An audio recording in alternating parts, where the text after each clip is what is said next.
Hello students, I am back with your new video of the chapter 3 fiber to fabric of subject science students. So in the previous video I have completed your half part of the chapter 3 fiber to fabric. So now in this video we would like to start 3.4 spinning cotton yarn. Okay students, so let's begin. We won't waste our time because our time is very much precious. So let's do it. You can see in the spinning cotton yarn there is activity 4. So with the help of that activity 4 we would know that how the spinning process have been occupied. Okay, so let's see. You can try making cotton yarn yourself. Activity 4. Hold some cotton wool in one hand.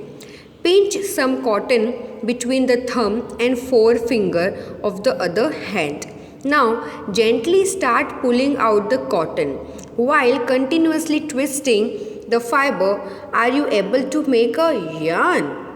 So students, is there a activity that you have to hold cotton wool in one hand and you have to pinch up with a cotton between the thumb and forefinger. ठीक है? Then you have to pull it out the cotton and then you have to twist it out the fibers. Then only you can make a yarn.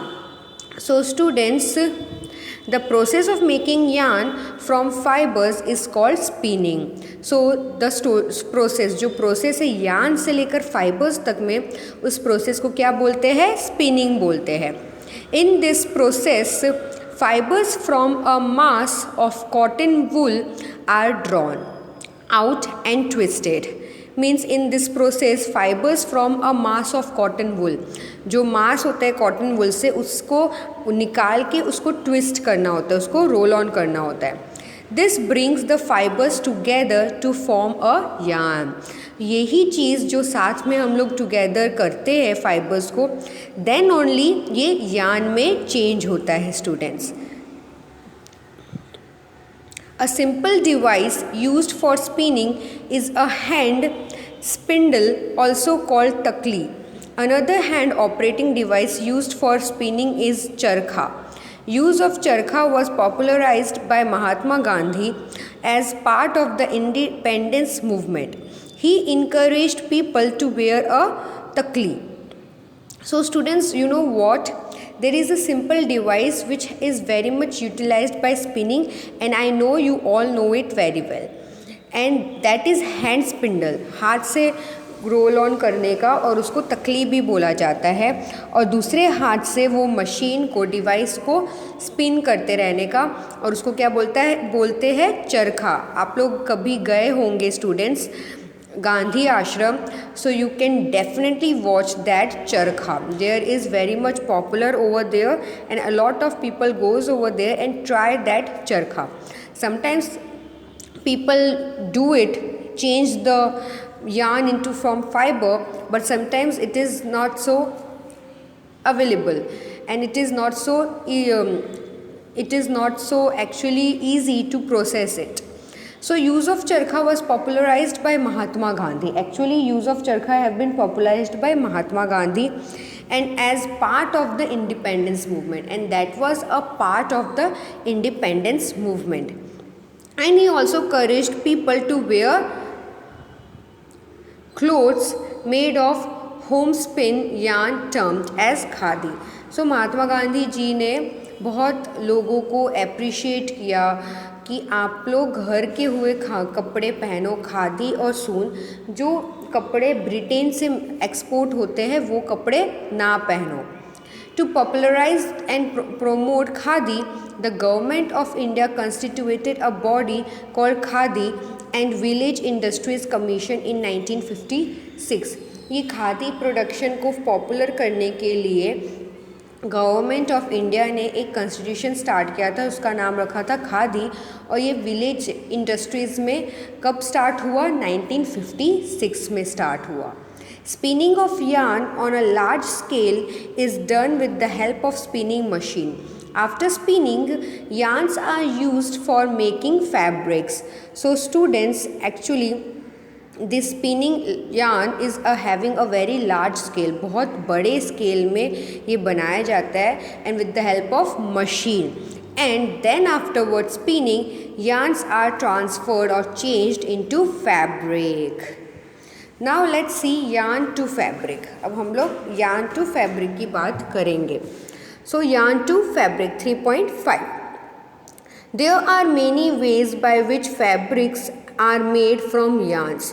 The two main processes are weaving and knitting. सिर्फ दो process से ही ये yarn to fabric बनता है, वो है weaving और knitting. Okay, so first we will see the weaving, including the activity. So in activity 2, you might have noticed that a fabric is made up of two sets of yarn arranged together. हम लोग ने activity 2 में student क्या देखा था कि दो set yarns के साथ में करते हैं तो जाके ही फैब्रिक बनता है.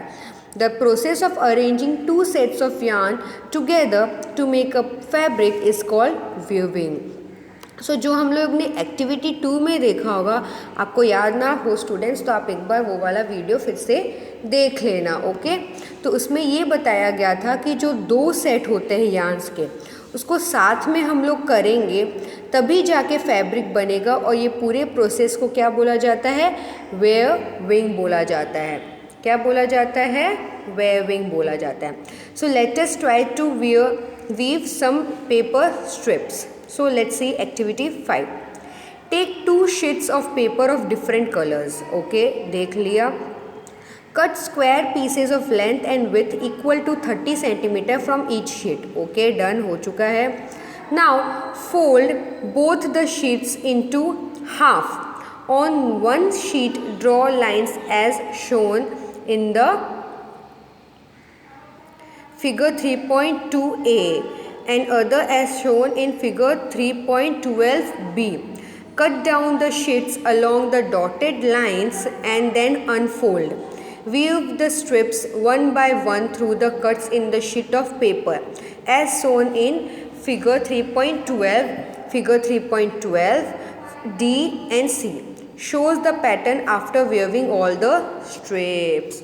So see students, इसमें क्या करना है, आपको कोई भी दो पेपर्स लेने हैं. इसमें जैसे आप पिक्चर में देख सकते हो रेड और ब्लू कलर के दो पेपर्स लिए गए हैं, राइट, ए और बी में.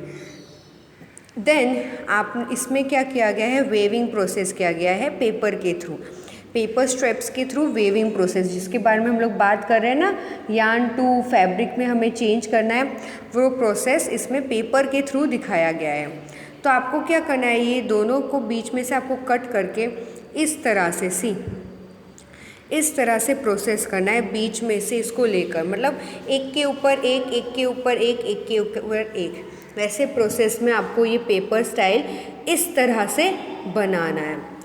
Can't you see it's so beautiful, right? With the help of this papers, means you can say that कि आपको इसमें से शेप के कट्स करने हैं और इस शेप के ऊपर से आपको ऐसे ही सेम टू सेम फैब्रिक्स के बनाना है students.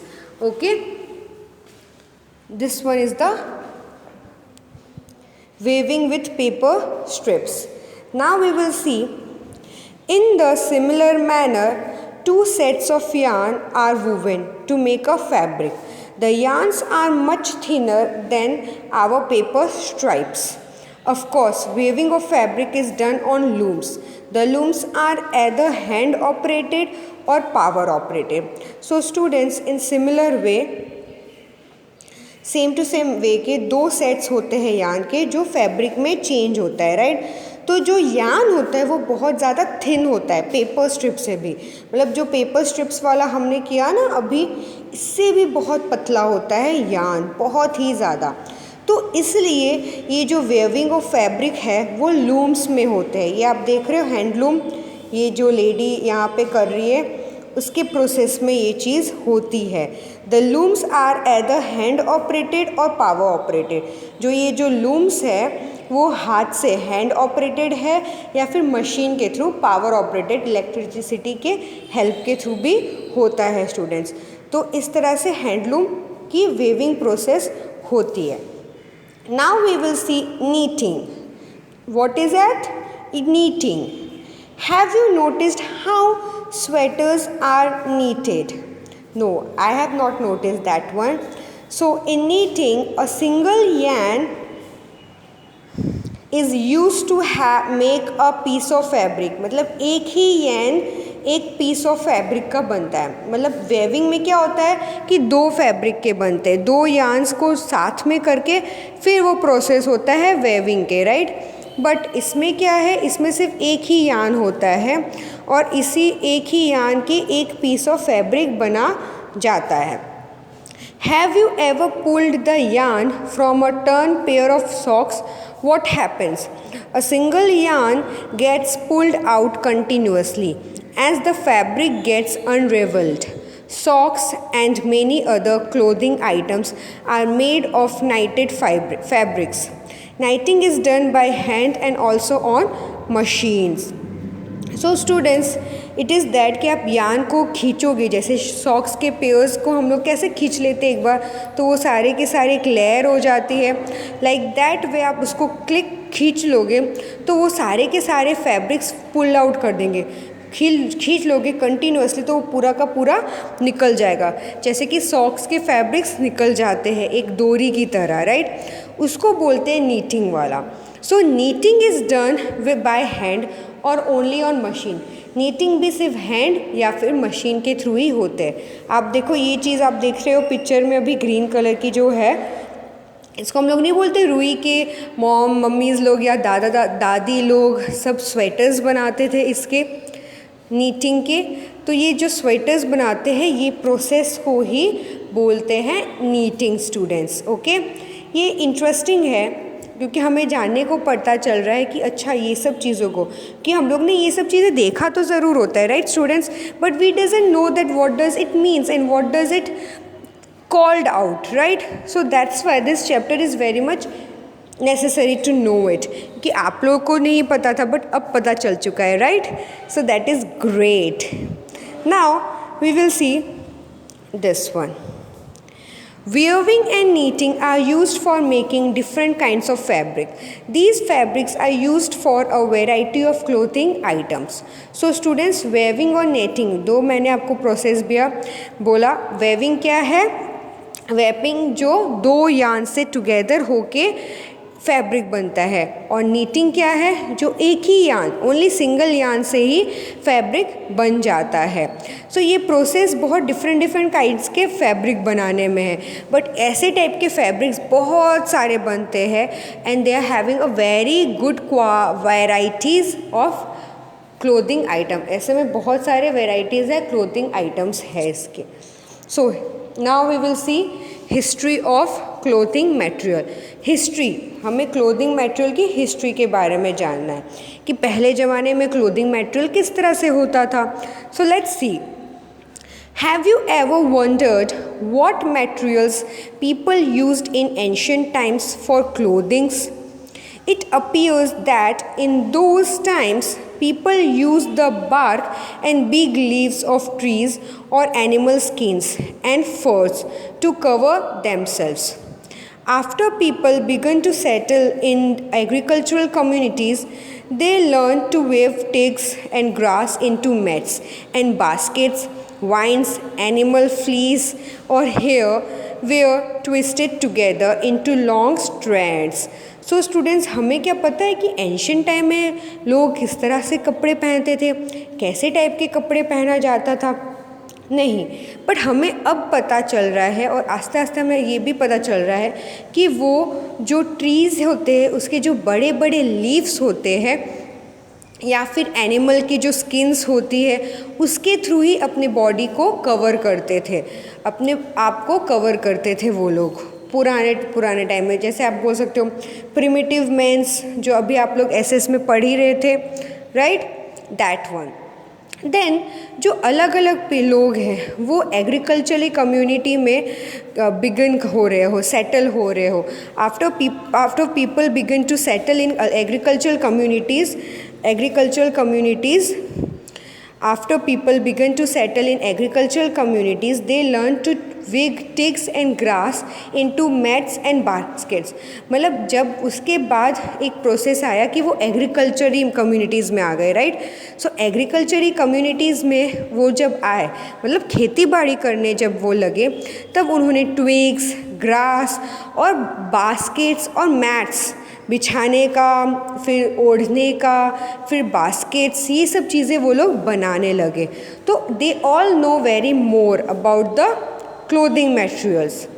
Vines, animal fleece or hair were twisted together into long strands. These were woven into fabrics. The early Indians wore fabrics made out of cotton that grew in the regions near the river Ganga. So what happen students, जो wines है, animal fleas है और hairs, जो hairs को वो सबको twist करके वो एक लॉन्ग स्ट्रैंड, एक लॉन्ग आप बोल सकते हो रस्सी टाइप का बनाते थे, एंड फिर उसको वो फैब्रिक के थ्रू बना देते. दे वेयर वोवन इनटू फैब्रिक, उसको फिर वो फैब्रिक में चेंज कर देते थे. जो अर्ली इंडियंस थे वो फैब्रिक्स बनाते थे कॉटन से, कॉटन के थ्रू बनाते थे, जो रीजन्स में बड़ा होता था. कौन से रीजन्स में? गंगा रिवर के रीजन्स में. मतलब गंगा रिवर के वहाँ पे थ्रू जो कॉटन्स ग्रो किए होते हैं, वो ग्रो किए हुए कॉटन्स को फैब्रिक्स में चेंज करके फिर वो पहनते थे. Flax is also a plant that gives natural fibres. जो फ्लैक्स है वो भी एक प्लांट है, आपने नहीं सुना होगा, I know it, but flax is a plant and which have a natural fibres. They are having a natural fibres to students. So in ancient Egypt में जैसे कॉटन है वैसे के वैसे फ्लैक्स है. They cultivated near the river Nile and वे are used for making fabrics. तो जो इजिप्ट में जो लोग थे, द पीपल ऑफ इजिप्ट, हम लोग कैसे यहाँ पे कॉटन को करते हैं, सेम टू सेम वैसे वो लोग फ्लैक्स को करते हैं, जो उनके रिवर नाइल के वहाँ पे कल्टीवेट होता है, मतलब ग्रो होता है, एंड वे are used for making fabrics. फिर उसको फैब्रिक्स में यूज़ करते हैं. In those days stitching was not known. उस टाइम में स्टिचिंग, जो सिलाई करते हैं ना, we all know, our mothers very well know it how to stitch. So the stitching process they doesn't know that, उनको वो पता ही नहीं था. People simply drafted the fabrics around different parts of their body. Many different ways of draping fabrics were used. With the invention of the sewing needle, people started stitching fabrics to make clothes.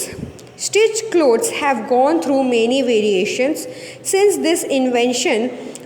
Is it not amazing that even today sari, dhoti, lungi or turban is used as an unstitched piece of fabric? Thus, just as there is a large variety in the food eaten all over our country, a large variety exists also in fabrics and clothing items. So students, in those days, मतलब पहले time में stitching का कोई पता ही नहीं था. वो लोग के पास जो भी कपड़ा होता था वो किसी भी अपने बॉडी पार्ट्स को ढकने के लिए वो पहन लेते थे.